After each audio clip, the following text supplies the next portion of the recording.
The first thing I heard was my name said, like it was a problem. "Sir, that seat's mine." Her voice had steel in it, the same steel I'd heard through a dozen. HOA citations slid under my door like threats. I turned, and there she was, Karen from the board. Pearl's hard smile. Eyes that measure a man's worth by whether his grass dares grow past 3 inches.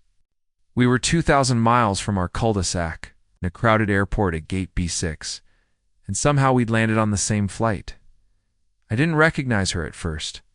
You don't expect your HOA president in travel leggings and a neck pillow, but she recognized me. "We meet again," she said, like it was a courtroom. Not a carpeted gate with kids sprawled on carry-ons and a TV looping safety tips. I had to A, she had to C. She stepped into my path, bracing her tote on her hip. "You're in my row," she announced to the agent like a tattletale. And he shouldn't be in first class. It wasn't the first time she'd declared where I adored DIDN single quotes 2-belong. 3 weeks earlier. She stood on my porch pointing at my father's folded flag on the mantel. Visible through the window, "It's distracting from the approved decor," she said, handing me a fine for the wooden frame I built to cradle it. That little frame cost me $80 in a quiet afternoon in my shed. Standing soft pine and thinking about my dad's hands and the smell of coffee in his old thermos. I told her that. She told me sentiment wasn't in the bylaws. At B6, the same heat climbed my neck. "Ma'am," the gate agent said, steady and kind, "everyone will sit where their boarding pass says." Karen lifted her chin. "I'm a board member. I understand order. This man," she gestured at me like I was a dandelion in her lawn, "should be grateful he even made the upgrade list. Some of us actually pay for our seats." Eyes were on us, the family with Disney bags. The businessman, pretending not to watch, the young soldier in the corner, shoulders tight, under a backpack heavier than his years. Me, a middle-aged homeowner, in a denim jacket, boots polished out of habit, trying to keep my voice level the way my father taught me. My first feeling wasn't anger. It was disbelief. That in a country this wide, a person could carry their smallness coast to coast and still make a scene over a seat. "I'm in 2A, I said. "You're in to C. We'll sit. We'll fly. Nobody has to bleed over this." I tried the neighborly smile, the kind you give a man when you're both shoveling snow and pretending last. Night's argument never happened. She didn't smile back. "I saw you at the cafe," she said. "You asked for extra cream? You struck me as the type. The type. The type who wants more than he's earned." There it was. The same note I'd heard when she wrote me up for the flag frame. When she called my son's wheelchair ramp an alteration to that home's visual line. When she said the cedar fence I built from my grandfather's salvaged boards introduced rustic elements not consistent with the neighborhood aesthetic. Was never about rules. It was about telling a man what he's allowed to be proud of. The speaker crackled. "Final boarding for Flight 217 to Charlotte." A line formed. The agent raised her mic again. "Would passenger Miller please step forward?" Karen didn't move. Tote strap digging into her shoulder, she stood there like a no trespassing sign. "If he sits up front, I'm filing a complaint," she hissed to the agent. "I know him. He stirs trouble in our community." I glanced at the soldier, then at the agent. "Ma'am," I said softly. "Today's not about you and me." The agent read the room. She reached under the counter, pulled out a lanyard, and spoke into the mic with a voice that cut clean through the noise. "Escort the pilot." It took a heartbeat for the words to land. Heads turned. Karen's mouth opened like she'd swallowed a bug. The soldier blinked. The agent stepped out, clipped the lanyard around my neck, and 2 TSA officers eased the crowd aside. "Sir?" She said respect in her voice for the first time all morning. "We're ready for you." I didn't gloat. That's not my way. I tucked my boarding pass into my jacket and walked the jetway, while Karen's disbelief hung in the air like a storm that never learned how to rain. I've kept my work quiet at home. Not because I'm ashamed, because in some neighborhoods, what you do becomes a target. I tell folks I work in transportation, which is true enough. My boy knows. My late father knew. My porch knows. The cul-de-sac doesn't need to. When my boots crossed the threshold and warm cabin air met jet fuel, something unknotted in me. Not because of a seat, because, for once, dignity got escorted, not questioned. And I'll tell you this, even at 30,000 feet, you can still smell fresh-cut cedar if you've sanded enough boards in your life. The good things follow you. So do the small ones. That morning, I decided which ones I'd carry home. I didn't start flying to escape the ground. I started flying to understand it. When I was 12, Dad took me to the county airfield. We stood at the fence with diner coffee, watching crop dusters rise like dragonflies out of the wheat haze. "The sky's a mirror, son," he said. "Whatever you take up there, you'll see it clearer." He was right. Every landing shows me what I brought to the climb. Back in our neighborhood, the ground had been getting mean. It started smaller note about my mailbox painted the sun-tired red of my grandfather's barn. Then the letter about the flag frame. Then the ramp. My boy is a man now, but that ramp was for the years when stairs were mountains. Karen said it would set a precedent. I said that was the point. She'll find me anyway. The night before the airport, we had a board meeting in the Lemon Cleaner clubhouse. I stood at the microphone and read the Fair Housing Act on accommodation. I didn't raise my voice. Gravity doesn't care whether you believe in it. Karen sat center table, hands folded, wearing a smile that said she'd decided the ending before I began. A few neighbors clapped softly, like people who want to agree but fear someone will write it down. Outside, she followed me. "We have standards," she said. "The way some folks say we have borders, like kindness needs a passport." I looked past her at the thin aluminum flagpole clattering in the breeze and pictured the heavier pole I'd set in concrete by my porch. Dad taught me to tamp the gravel so frost wouldn't heave it in winter. Standards matter if they serve people. My flight that morning wasn't a getaway. It was work.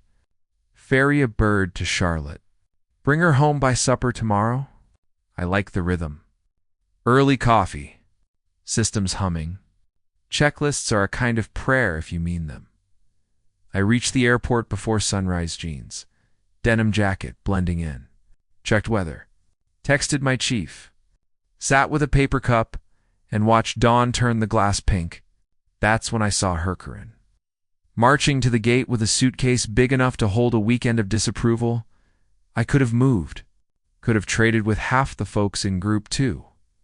But every time I gave ground at home, she learned the wrong lesson. First, the flag. Then the ramp. Then the fence cedar boards I planed from my grandfather's fallen shed, lined up like years, straight and true. She called it too rustic. I framed my reply, polite. She'll find me anyway. Pay one wrong bill, and you buy a lifetime of them. So I stayed. Boarding group 1, the speaker said. Karen merged without signaling. "I'm to see," she told the agent, sliding her pass with a flourish.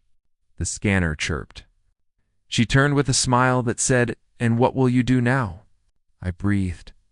I thought about my boy's first day on the ramp, how he rolled down alone, turned at the bottom, looked up with a face that was part victory, part relief. I thought about Dad on the porch the week before he died. Fingers tracing the grain of our cedar fence, telling me those boards came from a tree his father planted the year he was born. Heritage, he called it. "It's just wood," I teased. He looked at me over the rim of his mug, steady. "It's never just wood." I beeped. The agent checked her screen, pursed her lips, reached under the counter, and changed the scene with 5 words. "Escort the pilot," she said.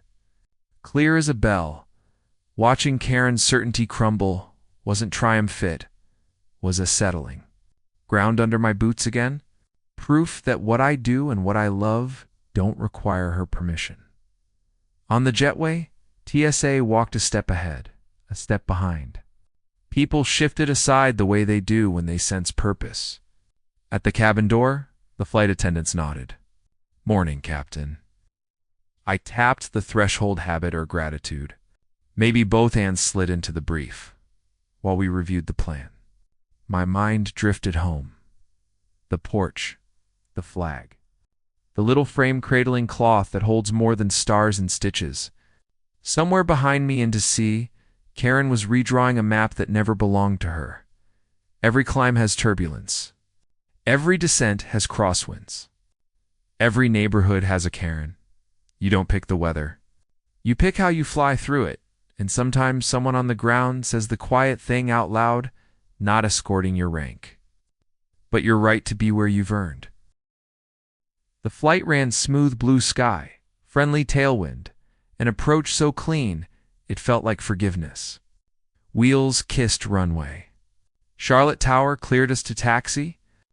Gratitude settled in training, teamwork, and a slice of grace.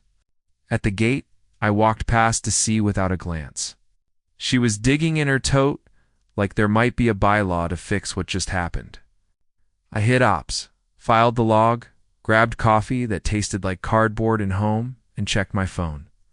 A neighbor I trust had texted, "You back tomorrow?" Emergency session about the ramp. Then another. Some of us are done being quiet. I flew home the next day under cotton white ceilings that looked like the inside of my grandfather's shop soft. Clean, full of promise. We touched down at 3:17 p.m. I drove straight to the clubhouse. Lot full. Flags on pickup trucks flapped in a steady breeze. People stood in clusters, voices low and sure. It felt like a storm breaking. Karen sat at the head, gavel already in hand. "We're here to address continued violations." A woman from 2 streets over raised her hand. "We're here to address the board," she said. She lost her brother last year, Marine. She'd brought his photo to the July picnic, and Karen made her take it down for introducing personal elements. That woman wasn't soft anymore. She was stone. Neighbors took turns. The young dad with the porch swing Karen called visually destabilizing. The retired teacher fined 4 geraniums. Outside the approved plant palette, the soldier's mother who lives at the cul-de-sac turn. Her hand shook, but her voice was straight as a plumb line. "You do not tell a man he cannot build a ramp for his child," she said. "Not in this neighborhood. Not in this country." I didn't need to speak. The room spoke. Someone brought copies of the Fair Housing Act. Someone else brought receipts dues, raised quiet. Invoices paid to a consultant who turned out to be Karen's cousin. Board members shifted in their seats. A decent man on the board, one who'd been cowed by procedure, cleared his throat and moved to remove the fines, prove the ramp, and open an audit. Karen banged the gavel till it chipped the varnish. "Out of order," she snapped, but the room had finally found its order. Hands went up like wheat catching wind. "Motion carries," the secretary whispered, stunned by how fast justice moves once a community decides to be a community. Then the part I didn't expect. The neighbor who'd texted me stood, color high in his cheeks. "We also move to remove the president for cause." His voice wasn't angry, it was relieved. It sounded like a neighborhood setting down a weight it didn't know it was hauling. The vote wasn't close. Karen folded her papers like a person closing a map that no longer matches any road. She walked past me without a glance. She didn't need to look. The neighborhood already had. I went home. The porch waited 2 rockers, an old table with a ring from my father's thermos, the cedar fence holding the last light like an old photograph. I poured coffee hot, black, and sat. My boy wheeled out beside me. 2 Hawks Road thermals above the creek. "Busy trip?" he asked. "Enough," I said. I told him about the gate, the announcement, the look on Karen's face. He grinned. "Escort the pilot," he repeated, like a line we'll tell again around Thanksgiving. We sat in the kind of quiet you earn. The wind found the flag and lifted it once, twice, like a breath. I ran my hand along the rocker's arm, feeling nicks and knots my grandfather would recognize. Heritage isn't an artifact. It's living. It's cedar you sand with your hands and pass to your kids. It's a ramp you build and defend. It's a seat someone says you don't deserve, and the calm you keep while you prove them wrong. Anger had its day. Disbelief too. Action carried us through the boardroom. Justice was counted hand by hand. What I felt then was the last beat of the rhythm I promised myself I'd keep. Calm, pride. I don't believe every battle is holy. The world spins too fast for that. People build rules like fences you can't climb, even when the view is better on the other side. But I've learned this.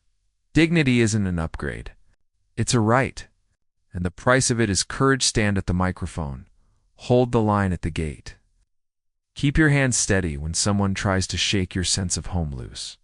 Somewhere a mower started the summer hum that says life goes on. A girl on a bike waved. I waved back. For the first time in months, the air felt easy. Sometimes the shortest path to peace is the longest walk through principle. Have you ever faced an HOA like this? Share your story in the comments. I read everyone. If you believe some fights are worth having, hit subscribe, and let's stand up together.